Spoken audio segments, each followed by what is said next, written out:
Veronica Vella e Tiziana Lanza, due esponenti di rilievo del FAI Agrigentino. Ecco, potremmo fare anche un consuntivo di come sono andate le giornate FAI del 24 e del 25 marzo, non solo ad Agrigento ma anche in provincia. Queste giornate sono state veramente un successo e ogni anno è un successo sempre maggiore, quindi c'è un grande incremento della partecipazione dei giovani in particolare, ma in generale di tutti i cittadini. Quest'anno si sono aggiunti tra l'altro altri comuni, quindi sono stati 11 comuni che hanno aperto le porte ai loro beni. Che dire, i ragazzi sono stati veramente fantastici, entusiasti, c'era uno spirito, una grandissima festa che veramente si coglieva già nell'aria.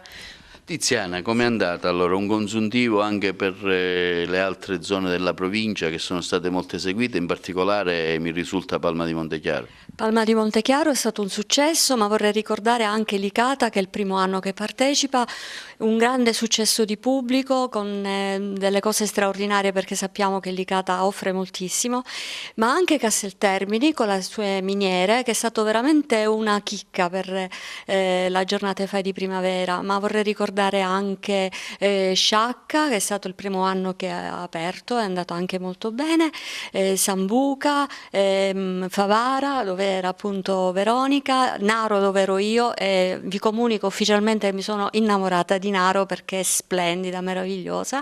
Poi gli altri comuni, in questo momento Sciacca l'abbiamo detto, e poi c'era anche Aragona.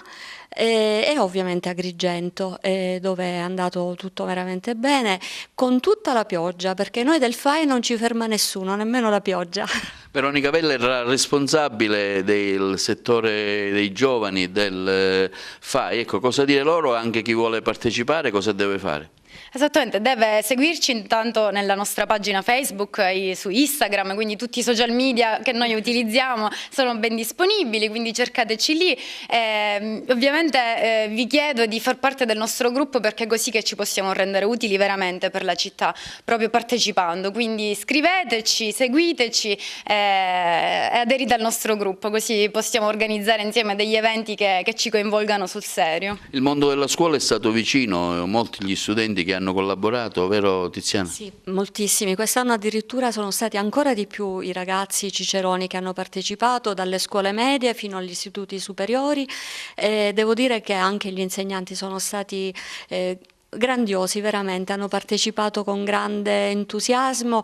E questo è veramente diciamo, il punto di forza delle giornate FAI, sia di primavera, di autunno e di inverno, perché è un modo per far conoscere il territorio ai ragazzi, per farlo amare, ma non solo ai ragazzi, ma anche a noi adulti, a noi che viviamo nel territorio, che molto spesso non conosciamo quello che ci sta attorno e che viviamo.